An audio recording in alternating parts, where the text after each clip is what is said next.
The federal investigators' report sat in a locked file cabinet in Washington for 43 years before anyone read it again. Page 1 bore a single handwritten note. Too disturbing for publication. Recommend permanent seal. The document described what happened to 200 Klan riders who rode into Covington County, Mississippi on the night of August 14, 1873, and never came home. Their horses returned riderless at dawn, some still saddled, others bearing saddle marks where leather had burned through. The official explanation cited a violent storm, though weather records show clear skies that night. What the sealed report actually documented was something else entirely. A trap so methodical, so coldly executed, that the agent who investigated it 3 months later wrote in his private diary, "I have seen battlefields. I have walked through Andersonville after liberation, but nothing prepared me for the mathematics of vengeance laid out across those burned fields." This is the story of how one man turned a plantation into a killing ground, and why the truth stayed buried until the people who remembered it were all dead. Covington County, Mississippi, in the summer of 1873 was cotton country, though the war had left the soil tired and the economy broken. The population was roughly split. 2,200 white residents, 1,800 black freedmen, and a handful of Chinese laborers working the remaining plantations under contracts that resembled slavery in every way but name. The county seat, Meridian's Cross, sat 7 miles from the Alabama border, connected to the wider world by a single railroad line and roads that became impassable mud from November through March. The Klan chapter there called itself the Pale Riders, and they had established what they termed order through systematic violence that local law enforcement not only tolerated, but joined. Sheriff Thomas Weymouth was a member. So was Judge Horace Pelham, who presided over the circuit court. Reverend Calvin Stroud gave Sunday sermons praising white Christian civilization while wearing the same hands that had held torches Thursday nights. They operated openly because they faced no opposition. The federal troops who'd occupied the county immediately after the war had been withdrawn in 1871, part of the broader abandonment of Reconstruction that left freedmen communities defenseless. The Pale Riders boasted that no black person had ever successfully defied their rules and lived. The rules were simple and enforced with meticulous cruelty. No meetings of more than 5 freedmen without white supervision. No learning to read or write. No testimony against white citizens in court. No ownership of firearms.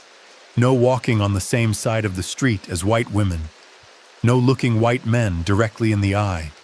Violation meant punishment calibrated to send messages. First offense, public whipping. Second offense, burning of property. Third offense, disappearance. The system worked because it was predictable.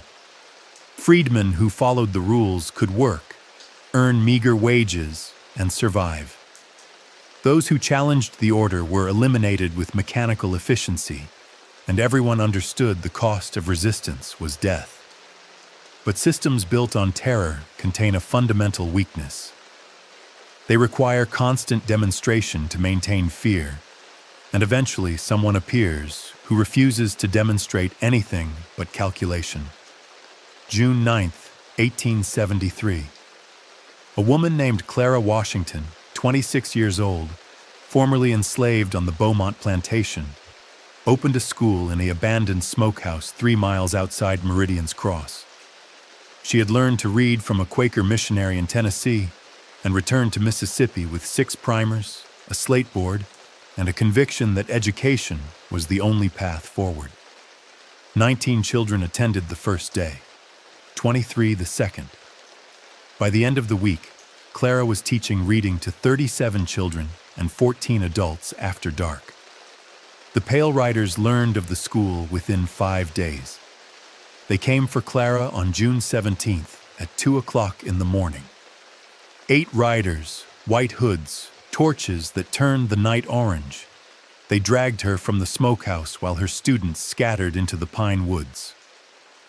What happened next was documented in enough testimony that the outlines are clear, even if the specific details remained contested for years. Clara Washington was taken to a clearing half a mile into the forest. The riders formed a circle. They demanded she renounce teaching, burn her books, and publicly testify that educating black children was against God's law. She refused. They beat her with fists and boots. She refused again. They hung her from a live oak branch for 30 seconds, then lowered her and repeated the demand. She spat blood and said nothing. At some point, witnesses disagreed on exactly when. One of the riders removed a hunting knife from his belt. Clara wore her hair in 2 long braids that reached her waist. Thick black hair she'd grown since emancipation, since the moment she'd been allowed to wear her hair however she chose rather than cropped short under plantation rules. The rider cut off both braids while she was still alive, sawing through the thick rope of hair while others held her still. Then they killed her. Manner of death? Strangulation. Time elapsed from capture to death. Approximately 40 minutes, based on the statements of 2 children who watched from hiding and later testified to federal investigators. The riders left Clara's body hanging from the oak. They took the braids back to Meridian's Cross and nailed them to the door of the Freedmen's Bureau office, the small, underfunded federal agency that was supposed to protect black citizens, but had been reduced to a single administrator working out of a converted storeroom. Attached was a note written in careful script. The wages of defiance. No more schools. No more reading. No more patience. The braids stayed on that door for 3 days before anyone dared remove them. Clara's funeral was held at the African Methodist Episcopal Church on June 20th. 60 people attended, though state law limited black gatherings to 15 without white supervision. No one stopped them because the Pale Riders wanted them gathered, wanted them afraid, wanted them to internalize the lesson. This is what happens when you break our rules. During the service, the church's elder, a man named Solomon Reed, who'd been born into slavery 64 years earlier, stood and spoke words that would later be remembered as either prophecy or invitation. "There's a man," Solomon said, his voice steady despite his age. "Union veteran. They call him Captain Jonas. Fought in Tennessee and Georgia. Led impossible missions and brought his men home. Word is he's in Jackson now, helping organize. I heard he doesn't ask for money, doesn't promise victory, just promises he'll come if you call him, and he makes them pay." The congregation sat in silence. Asking for help from a Union soldier meant admitting they couldn't protect themselves. It meant inviting more violence into their community.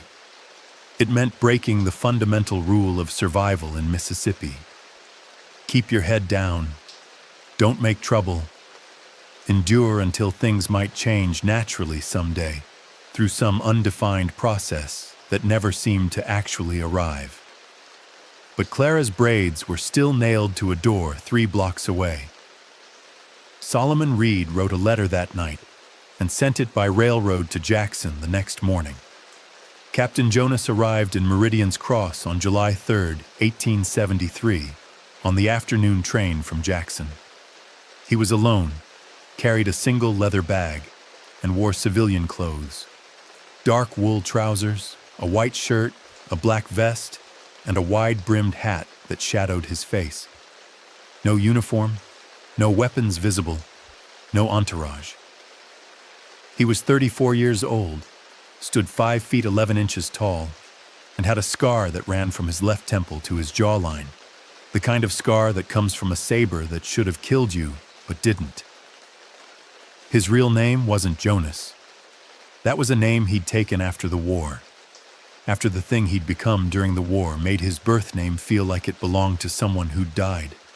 Military records list him as Captain Elijah Thorne, 10th Regiment, United States Colored Troops, cited for valor at Fort Wagner, promoted to captain after leading a night raid that destroyed a Confederate supply depot and killed 23 soldiers without losing a single man. The raid had been considered suicidal before he executed it. Afterward, it became a template for asymmetric warfare that Union commanders studied. But Jonas didn't talk about his war record. He talked about patience. He met with Solomon Reed and 6 other community leaders in the church basement that evening. No introductions were made beyond first names. No one asked where Jonas came from or where he'd go next. That was how he operated. Solomon explained the situation. The Pale Riders, their rules, Clara's murder, the certainty that the school's closure was just the beginning of a broader campaign to reassert total control before any federal authority could return. Jonas listened without interrupting. When Solomon finished, Jonas asked a single question. How many riders? Chapter's about 200 strong, Solomon said. They pull from 3 counties. Not all of them ride every time, but when they want to make a statement, they can gather 200 men in a few hours. Jonas nodded slowly. And the plantation everyone says is haunted. Where is it? The question surprised them. Solomon exchanged glances with the others. Thornwood Plantation, 6 miles north, been abandoned since '64. Owners fled during Sherman's march and never came back. Freedmen won't go near it. They say it's cursed. Why cursed? Bad things happened there during slavery. Underground punishment cells, breeding programs, overseers who specialized in torture. 70 people died on that property that we know about, probably more. After the owners left, a few squatters tried to settle it. Most left within weeks, said they heard screaming at night. One family stayed, found dead 6 months later. No marks on them, just dead in their beds. After that, everyone avoided it. The buildings still standing? Main house, barn, 6 outbuildings, all empty. Jonas was quiet for a long moment. Then he said something that became legend. Let them come. Solomon didn't understand. Come where? To the plantation. Spread word that a black militia is gathering there. Training, organizing, armed. Make it sound like a threat they can't ignore. Make it sound like we're preparing to burn Meridian's cross and kill every white family in the county. Make it sound like the thing they've feared since emancipation, that we'd stop being afraid and start being angry. That'll bring them all down on us. That'll get people killed. Yes, Jonas said. It will. Jonas spent the first week alone at Thornwood Plantation, and what he did there during those 7 days became the foundation of everything that followed. He walked every acre of the property, which covered 340 acres of mixed forest and fields. He studied sight lines, elevation changes, drainage patterns. He identified every structure and its condition. He cataloged resources, abandoned farming equipment, rotting lumber, intact doors and window frames, and old, still barrels of aged turpentine. Most importantly, he mapped the plantation's single access road and confirmed what local knowledge already suggested. Only one way in, through a narrow lane bordered by drainage ditches and dense undergrowth. Anyone approaching would be funneled into a predictable path, and anyone trying to leave in a hurry would face the same choke point. He measured distances and did arithmetic. 200 riders meant 200 horses. Assuming they'd attack as a mass rather than splitting up, they'd need to spread across the property to surround buildings, cut off escape routes, and establish dominance. That meant dispersing across roughly 30 acres of central grounds. Math problem. How do you trap 200 armed men in 30 acres when you're alone? Answer: you don't trap them. You create conditions where they trap themselves. July 10th. Jonas posted a notice at 3 black churches requesting able-bodied men willing to work for wages. No explanation of the work, no promises of safety. Just $2 a day, paid at the end of each day, no questions asked. 17 men showed up at Thornwood the next morning. Jonas set them to digging. Not graves, that would come later and naturally. He had them dig trenches in specific patterns across the plantation grounds. Shallow troughs about 6 inches deep and 2 feet wide, radiating from the main house in irregular lines that looked random but followed careful geometry. The men didn't understand the pattern, and Jonas didn't explain. When they finished one section, he had them fill the trenches with hay, then cover the hay with dirt so the trenches disappeared. While they dug, Jonas worked on the main house. He reinforced certain floors and deliberately weakened others, sawing through support beams just enough that weight would collapse them. He removed stairs from the interior, creating drops where people expected passage. He blocked some windows and cleared others, creating obvious escape routes that led nowhere useful. He also built gun pits, small depressions surrounding the plantation, camouflaged with brush, positioned at intervals that allowed overlapping fields of fire. He didn't arm them yet, that would come later, but he built 23 firing positions arranged so that anyone in the plantation's center would be within range of at least 3 shooters. The work was methodical, repetitive, and done without conversation. Jonas paid the workers at sunset each day and told them to tell no one what they'd built. Some listened, others didn't. Within a week, rumors circulated through the black community that something was being prepared at Thornwood. Something involving trenches and collapsed floors and hidden positions that made no sense until you realized they weren't defensive. They were offensive. A trap for anyone who thought they were the hunters. Death ground. That's what soldiers called terrain where you couldn't retreat, where the only option was forward or dying. Jonas was building death ground for the Pale Riders, and he was using their confidence against them. They'd come expecting frightened freedmen. They'd find geometry. July 16th. Solomon Reed began the next phase, though he didn't think of it as theater. He called a meeting of every black community leader in 3 counties, 57 people total, held at a farm 8 miles from Meridian's Cross. The gathering violated every rule the Klan enforced. It was large, organized, and held without white supervision. It was designed to be noticed. At the meeting, Solomon announced that a defensive militia was forming. Captain Jonas, Union veteran, was training men in combat tactics. They were gathering weapons.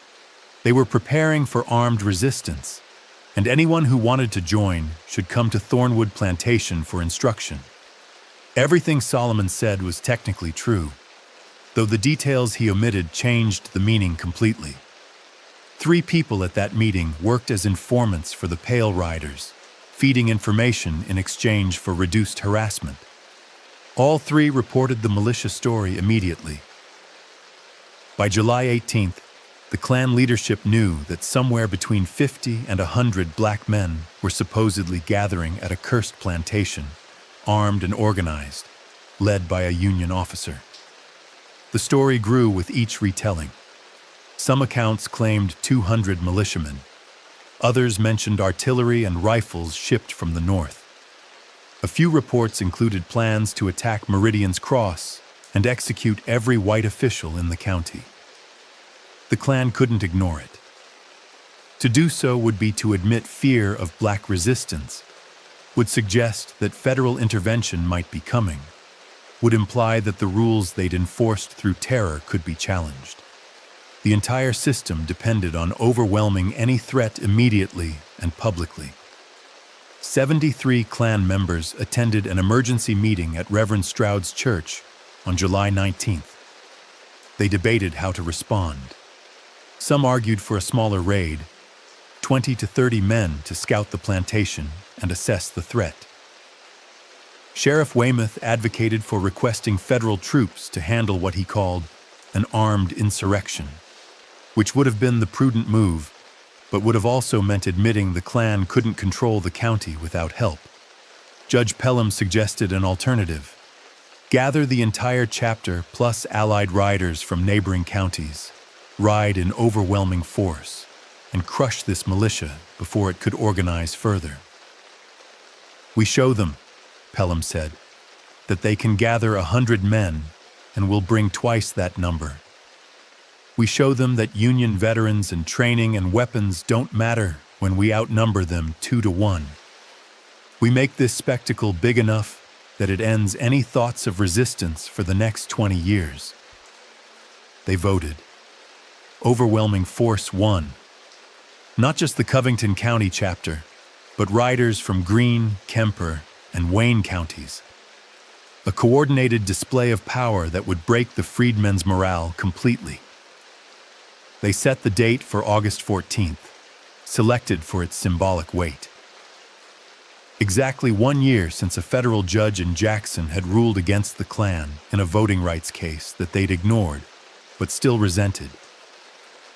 200 riders, all armed, converging on Thornwood Plantation to annihilate what they believed was a gathering threat, but was actually one man, 17 laborers, and mathematics applied to terrain. Not everyone in the white community supported what was coming, though opposition took forms that were more cowardice than courage. Thomas Markham, a merchant who sold dry goods and owed his business to both white and black customers, heard the Klan's plans through gossip and tried to warn Solomon Reed. He approached Solomon after church on July 27th, pulled him aside, and spoke in urgent whispers. They're coming for your militia. 200 men. They're planning something massive. Solomon looked at Markham with an expression the merchant couldn't read. When? Mid-August. I don't know the exact date, but soon. You need to cancel whatever you're planning. Scatter. Go north. This can't be won. Solomon said nothing for several seconds, studying Markham's face. Then, why are you telling me this? Because mass killing is different than keeping order. Because Clara Washington didn't deserve what happened to her. Because I've done nothing to stop this for years, and I need to at least try once. Then why don't you go to the sheriff? Tell him to stop it. Markham had no answer. He stood there, his warnings delivered, his conscience partially satisfied, and walked away still complicit in everything he'd enabled through years of silence. Solomon watched him go and felt something close to pity. Markham wanted credit for opposition without the cost of actual resistance. What would you do in Markham's position, knowing what was coming, having the influence to possibly stop it, but also having a family, a business, and a community that would destroy you for betraying white solidarity? The question isn't hypothetical. Hundreds of people like Markham existed across the South during Reconstruction. They knew. They did nothing. Then they spent the rest of their lives justifying their silence. Solomon reported the conversation to Jonas that evening. Jonas showed no reaction, just nodded and said, "Good. Means they're committed." But there were other people who knew and did something far worse than nothing.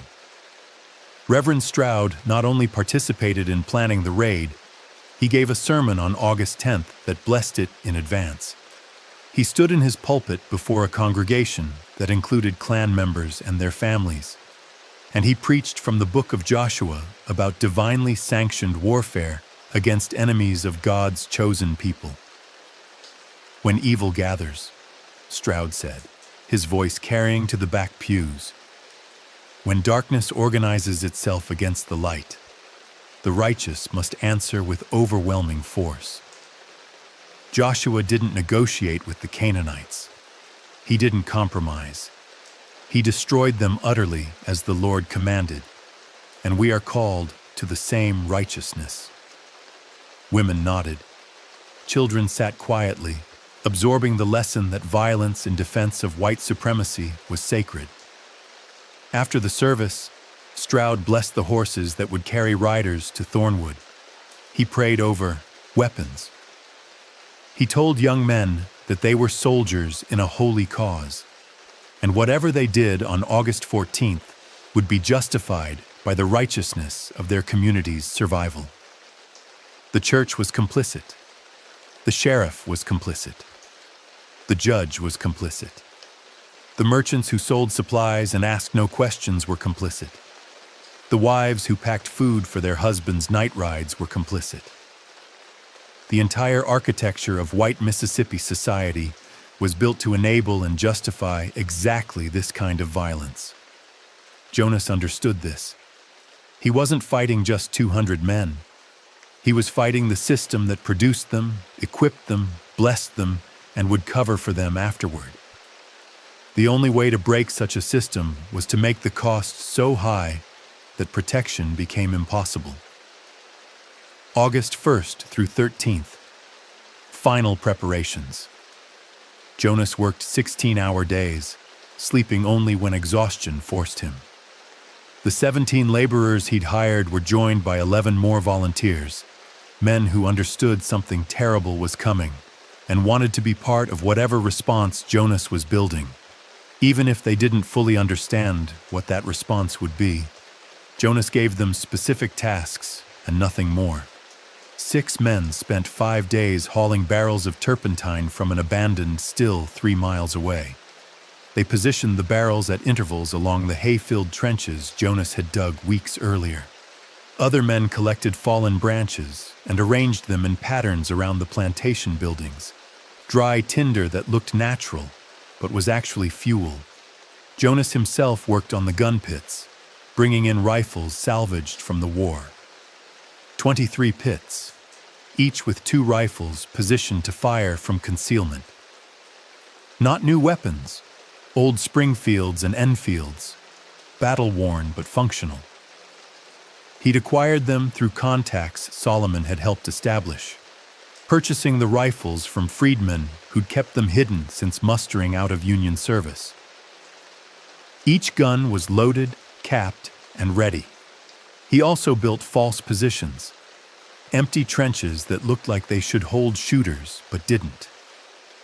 Decoy campfires laid with wood but never lit. Boot prints leading to abandoned structures. Everything designed to make attacking forces waste time and ammunition on empty threats, while real threats remained hidden. The main house received special attention. Jonas removed all furniture and created a maze of reinforced corners where someone could take cover and fire through windows with overlapping fields. He blocked the main staircase and created rope descents from second-floor windows. Anyone who entered the building expecting to find cowering militia members would instead find architectural violence, floors that gave way under weight, doorways that led to 12-foot drops, windows positioned so anyone silhouetted in them would be visible to shooters outside. On August the 12th, Jonas called all 28 workers together and explained what would happen. Not what they hoped would happen. What would happen? They're coming in 2 days. 200 armed men who think they're going to slaughter a defenseless militia and burn this place to the ground. Instead, they're riding into a trap designed to kill as many of them as possible with minimal risk to us. He showed them the map he'd drawn, explained the fire trenches, the gun pits, the false positions, the exit strategy that would let workers evacuate before the riders arrived. Then he said something that separated him from every other Union veteran who'd tried to protect freedmen communities in Mississippi. "I'm not here to defend you. I'm here to make them afraid.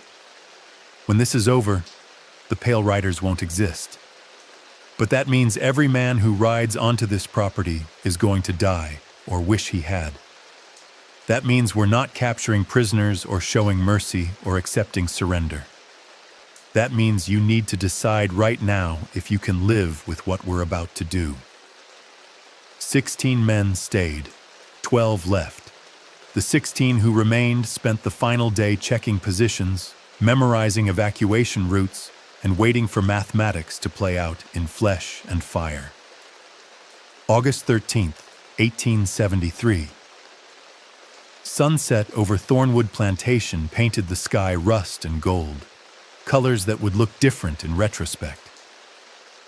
Jonas walked the property alone one final time, not checking preparations, but saying goodbye to whoever he'd been before the war and whoever he'd become during it. Tomorrow would finalize the transformation. In Meridian's Cross, the Pale Riders gathered. They came from 4 counties, converging at Reverend Stroud's church throughout the afternoon and evening. By 8 o'clock, 194 men had assembled, slightly fewer than the full 200 anticipated, but more than enough. They wore their robes and hoods, not to conceal identity. Everyone in the county knew who they were, but to perform righteousness through uniformity. White fabric transformed them from individual men with names and families into an instrument of collective will. Sheriff Weymouth addressed them in the churchyard, standing on a wagon bed so everyone could see him. His speech was preserved in testimony later given to federal investigators by one of the few riders who survived. "We ride at midnight. We reach Thornwood by 1 o'clock. We surround the property on all sides so nothing escapes. Then we burn every structure with anyone inside. We hang the leaders. We make this so complete, so terrible, that no black person in Mississippi ever thinks about organized resistance again. You are soldiers in a just cause. You are protecting your families, your homes, your way of life. God is with us tonight." The riders checked weapons. They formed into groups of 20 for easier coordination. They mounted horses.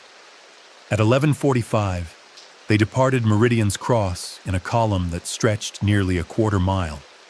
Torches lit, rifles loaded. Some men sang hymns. Others rode in silence, contemplating the violence they'd commit and justifying it with every step. At Thornwood Plantation, Jonas waited with his 16 volunteers positioned in gun pits around the perimeter. They had no torches, no lights. They'd eaten cold food at sunset and hadn't spoken for hours. Jonas had given final instructions at dusk. No one fires until the riders are fully committed inside the kill zone. No one retreats until the signal. No one hesitates when the moment comes. Midnight passed. The air was thick and still, humidity that made every sound carry. 1 o'clock, hoofbeats in the distance. The Pale Riders arrived at Thornwood Plantation at 12 minutes past 1 o'clock in the morning, August 14th. They came expecting glory. They found geometry. The riders approached carefully, which was their first mistake. Careful meant slow. Slow meant time to spread out. Spreading out meant dispersing into the exact pattern Jonas had designed the terrain to encourage. Sheriff Weymouth ordered his men to surround the property, cutting off all escape routes before they charged the main house. Standard tactics, reasonable caution. But surrounding a 340-acre plantation with 194 riders meant spreading thin, each man responsible for covering roughly 40 yards of perimeter, too far apart to support each other, near enough to feel like they were still a coordinated force. They positioned themselves along the tree line, watching the dark buildings, seeing nothing that contradicted their expectations. an abandoned plantation. A few dim lights in windows, oil lamps burning low. No movement, no guards, no evidence of the massive militia they'd been warned about. Weymouth sent scouts forward. 5 men dismounted and crept toward the main house, rifles raised, moving from cover to cover. They reached the front porch without incident, checked windows, saw nothing. One called back, "It's empty, nothing here." The confusion rippled through the ranks. Had the militia fled? Had the intelligence been wrong?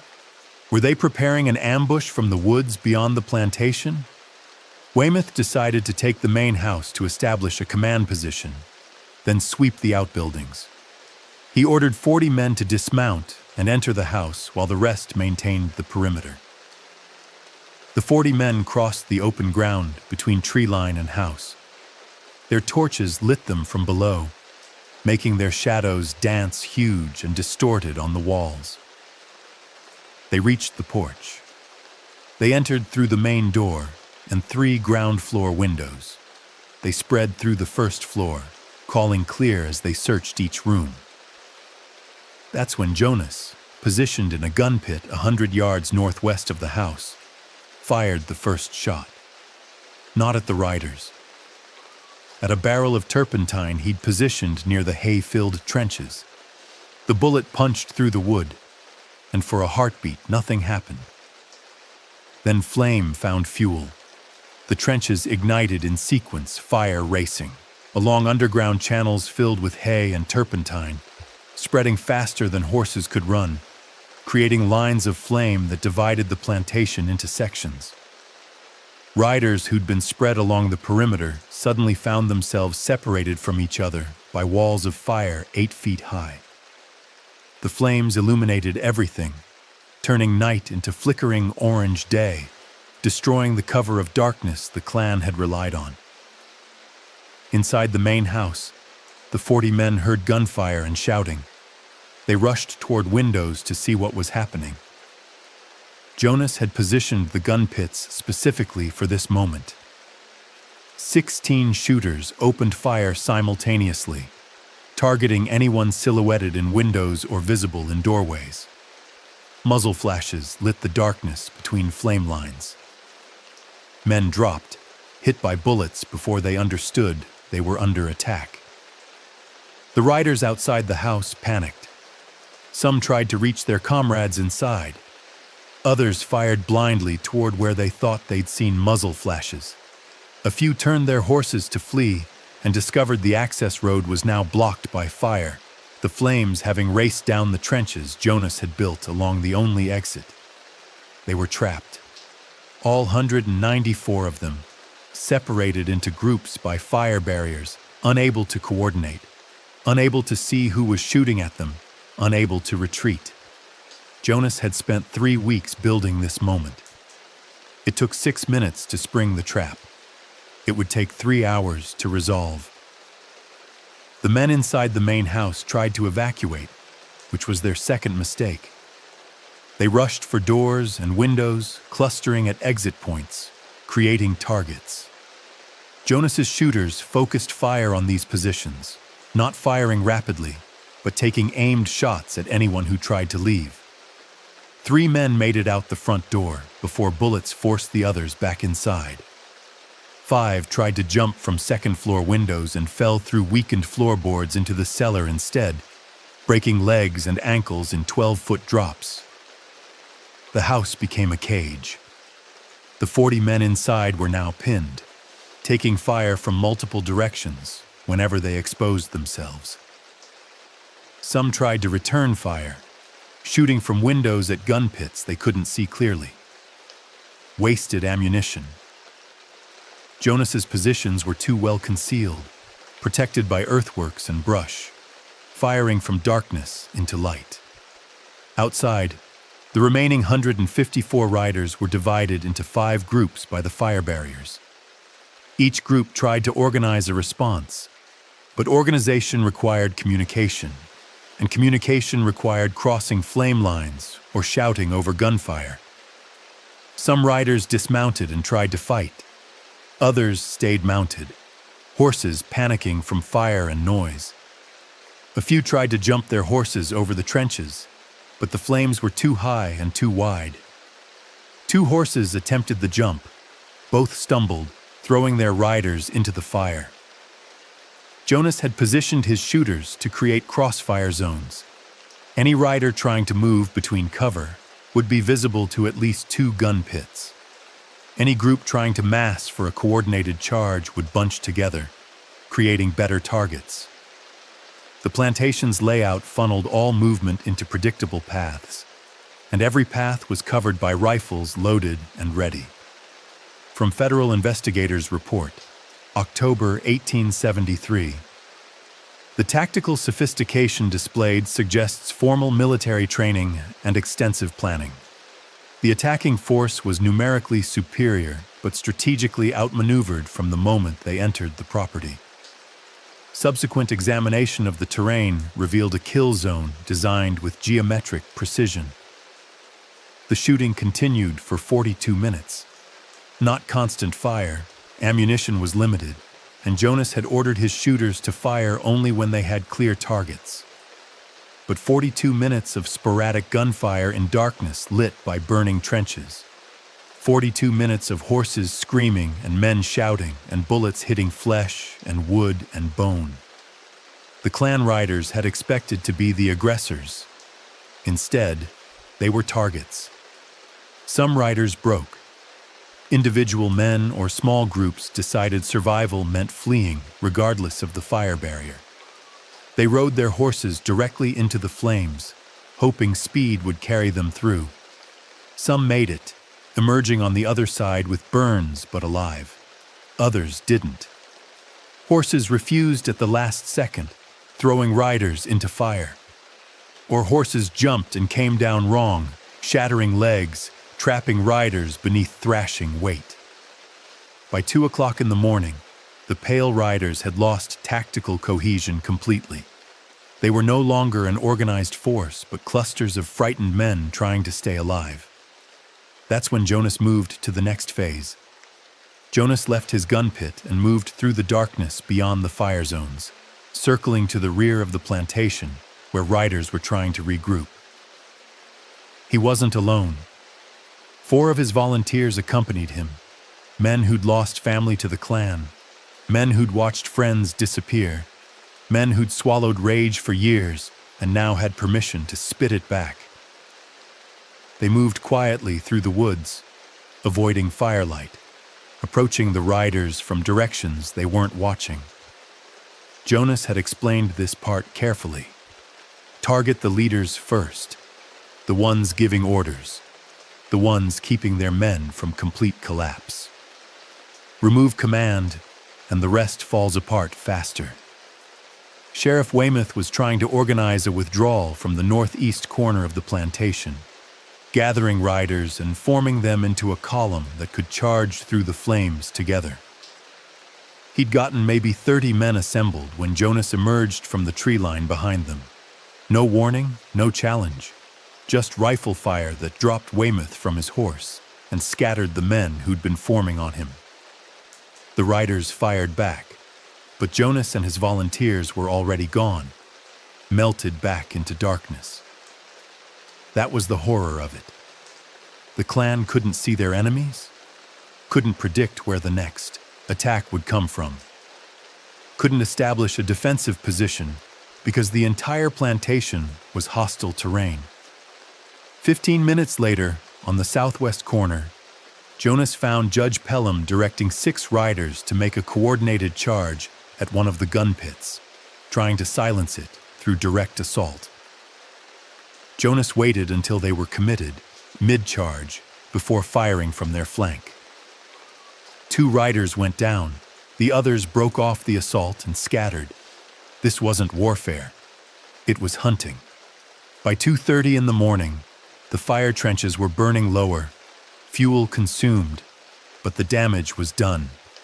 The plantation grounds were divided, visibility was chaos, and the clan's numerical advantage had been neutralized by terrain and tactics. Jonas continued moving through the darkness, appearing where riders least expected, firing, disappearing, reappearing elsewhere. Always alone or with just 2 or 3 volunteers. Always from unexpected angles. The 40 men trapped inside the main house attempted a mass breakout at 2:45. They charged out the front door together, betting that overwhelming one exit would let most of them escape. Jonas had anticipated this. He'd positioned 3 shooters specifically to cover the front entrance with overlapping fire. The first 5 men through the door were shot. The next wave stumbled over bodies. The charge collapsed back inside the house. Then Jonas did something that marked him as different from any other Union veteran operating in the South. He set fire to the main house. He'd positioned barrels of turpentine at the building's base during his preparation. Now he shot those barrels from cover, and flame climbed the wooden walls within seconds. The men inside had a choice: burn or run the gunfire. Most chose to run. They came out windows and doors, some on fire, all panicked. Jonas's shooters fired into the mass. Some riders made it to cover. Others didn't. The house became an inferno, flames leaping 50 feet into the air, lighting the entire plantation like noon. This is the part that made the federal report unpublishable. Not the tactics, not the ambush, not even the kill count, which was horrifying enough. What made the report too disturbing for public release was what happened after the house burned. By 3:30 in the morning, the tactical portion of the engagement was over. The surviving Klan riders had either fled through the flames or were pinned in positions with no ability to fight back effectively. Jonas could have let them leave, could have declared victory and withdrawn, but he didn't. He hunted them. For the next 2 hours, Jonas and his volunteers systematically moved through the plantation, finding riders who'd hidden in outbuildings or behind cover, forcing them into the open, shooting them or capturing them. Not all of them. Some escaped into the woods beyond the plantation boundaries, fleeing wounded and terrified. But Jonas found 37 men who'd thought they'd successfully hidden and were waiting for dawn to run. He made them watch, made them see what their chapter had become, dragged them to the center of the grounds and forced them to sit in the firelight and look at the bodies scattered across the plantation. Then he told them something that survivors repeated in testimony years later. You came here to kill people who wanted to read. You came here believing you were righteous. You came here thinking black people would always be afraid. You were wrong about everything. Now go home and explain that you rode out with 200 men and came back with less than half. Then he let them go. 37 Klan riders, alive but broken, sent walking down the access road at dawn without horses or weapons, carrying the message back to Covington County that the Pale Riders had been destroyed in a single night. Dawn broke over Thornwood Plantation at 6:23 in the morning, August 14th, 1873. The fire trenches had burned out. The main house was a collapsed skeleton of charred timbers. Bodies lay across the grounds in patterns that made clear this hadn't been a battle but an execution designed to look like one. 106 dead, by the investigators' later count, though exact numbers remained disputed because some bodies were never found. Jonas and his volunteers left before full light. They buried the rifles in locations marked only in memory, scattered the gun pit positions to make them look natural, and walked away separately. Jonas himself disappeared into the network of freedmen communities that stretched across the South, moving from town to town, never staying long enough to be documented. Always available if called, but never seeking credit or recognition. The 16 men who'd fought with him returned to their lives. They told no one what they'd done. When asked about the night at Thornwood, they said they'd been elsewhere, and neighbors who knew the truth backed up the lie. Collective silence, the same tool the Klan had used, now deployed against them. Sheriff Weymouth's body was found 3 days after the incident by federal investigators who arrived from Jackson on August 17th. Judge Pelham survived, though he'd been shot in the leg and burned badly. Reverend Stroud fled Mississippi entirely and ended up in Arkansas, where he preached under a different name until someone recognized him and ran him out of that state too. The surviving Klan members who made it home told fractured stories that contradicted each other in details, but agreed on fundamentals. They'd ridden to Thornwood expecting a militia and found a slaughterhouse. When pressed by federal agents on who'd organized the defense, they gave descriptions that didn't match any known person. A Union soldier, maybe 30, maybe 40, scar on his face, moved like smoke. No name, no regiment, nothing that could be traced. The official explanation that emerged from the chaos satisfied no one but couldn't be disproven. The Meridian's Cross-Dispatch, the county's only newspaper, published this on August 20th. Tragic storm claims local riders.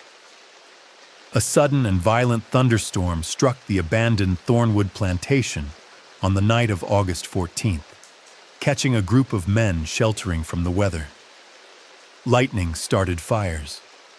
Structural collapses trapped victims. Estimated losses exceed 100 souls. County mourns its citizens. Never mind that weather records showed clear skies. Never mind that dozens of survivors told different stories. Never mind the bullet wounds federal investigators documented. The storm explanation gave the white community a way to avoid admitting what had actually happened, that the Klan had been systematically destroyed by organized black resistance. The freedmen communities didn't need official explanations. They knew what had happened, passed the story through networks the white community never accessed. A Union veteran had come when called. He'd built a trap. He'd killed more than 100 Klan members in a single night. The details grew in retelling, became legend, became myth. Some versions claimed Jonas had supernatural powers. Others said he'd had 100 fighters, not 16. A few said the plantation itself had fought alongside him, that the curse on Thornwood had awakened and chosen sides. Federal investigator Martin Kessel arrived from Washington on September 3rd, tasked with documenting what had really occurred and determining whether charges should be filed. He spent 6 weeks in Covington County, interviewing survivors, examining the plantation ruins, collecting testimony. His report ran to 347 pages, including sketches of the trap system Jonas had built and calculations of how 16 men with prepared positions could defeat a force of 200. The report concluded with a recommendation that astonished his superiors. No charges should be filed. The men who died at Thornwood had been engaged in what Kessel termed organized terrorism against United States citizens, and their deaths represented justifiable defense of life and property. He further recommended that the Pale Riders be designated a criminal organization and all surviving members be arrested for conspiracy to commit murder. Neither recommendation was implemented. Instead, Kessel's report was classified, sealed, and buried in files that wouldn't be opened for 43 years. The Department of Justice determined that prosecuting the Klan would inflame racial tensions, that pursuing Jonas would make him a martyr, and that the best resolution was to let the incident fade into contested memory where no one's version could be definitively proven. Which is how 106 deaths became a storm, and justice became classified. Thornwood Plantation was never rebuilt. The ruins remained visible for decades, slowly consumed by vegetation and weather, until nothing stood but foundation stones and twisted metal from the burned house. The property reverted to the county for unpaid taxes in 1886 and was eventually parceled into farmland, though the central section, where the main house had stood, was never cultivated. Farmers avoided it, said the soil was cursed, that nothing would grow right, that equipment broke in that section for no reason. Clara Washington's school reopened in September 1873, 2 months after she was murdered. Solomon Reed and 3 other community leaders pooled resources to hire a new teacher, a woman from Ohio named Margaret Hastings, who'd come south specifically because she'd heard about Clara. 40 students enrolled the first week. The school operated for 16 years before Mississippi's segregation laws forced it to close. But in those 16 years, more than 300 freedmen learned to read and write. The Pale Riders never reorganized. A few Klan chapters formed in neighboring counties during the 1880s and 90s, but Covington County remained quiet. The terror infrastructure that had existed before August 14th, the open meetings, the blessing from church leadership, the collaboration between Klan and law enforcement, never reconstituted. Partly because so many leaders had died at Thornwood, partly because the survivors were afraid. Fear. That was what Jonas had accomplished. He'd taken the weapon the Klan used and turned it back on them. For years, the Pale Riders had maintained power through the certainty that resistance would be crushed. Jonas demonstrated the opposite, that overwhelming force could be defeated by intelligence and preparation, that terror wasn't invincible, that the people deemed powerless could become deadly given time and motivation. But Jonas himself vanished. No military records document his life after 1873. No census lists him. No grave bears his name, at least not under Jonas or Elijah Thorne. Some historians believe he continued working with freedmen communities throughout the South, appearing when called, never staying. Others think he died anonymously within a few years, worn down by war and what he'd become during it. A few suggest he went west, disappearing into territories where questions about the past went unasked. What is known is that his name became a weapon in itself. For decades, when Klan chapters threatened black communities, someone would mention Jonas. Heard there's a Union veteran coming, captain from the war. They say he specializes in impossible situations. Sometimes it was true. Usually it was just the threat, just the memory of Thornwood, just the reminder that the men who seemed untouchable had once been touched. Martin Kessel, the federal investigator, kept his personal diary separate from his official report. In it, he wrote his unfiltered thoughts about what he documented at Thornwood. The diary was donated to the National Archives in 1942 by his grandson, and one entry stands out. October 21st, 1873.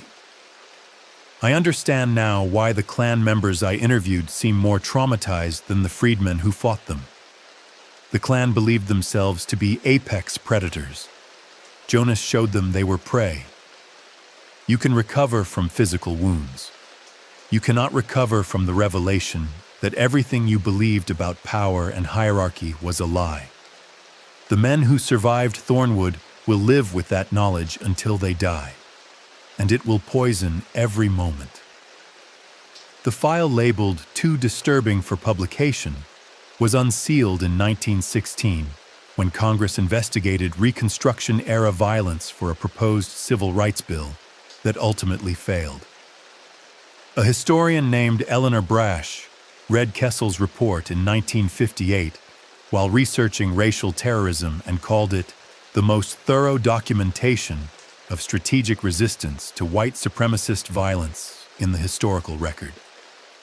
The report was finally made public in 1973, exactly 100 years after the incident, as part of broader declassification of Reconstruction documents. By then, everyone involved was long dead. Survivors of the Pale Riders, freedmen who'd fought at Thornwood, federal investigators who documented it, all gone. What remained was the story, contested and complicated. A reminder that justice in 1873 Mississippi came not from courts or federal troops, but from a Union veteran who understood that systems built on terror could be unmade by terror strategically applied. Thornwood Plantation's ruins are accessible today, though they're overgrown and unmarked. Local historians estimate that between 20 and 50 people visit annually, mostly researchers or descendants of freedmen who lived in Covington County during Reconstruction. The land where the main house stood is still avoided by farmers, though soil tests show nothing unusual. Some things persist beyond chemistry, and on certain August nights, people living near the old plantation claim they hear sounds that might be wind through ruins or might be something else. Hoofbeats, men shouting, the sharp crack of rifles firing in darkness. Probably just wind. Subscribe if you want the next deep dive.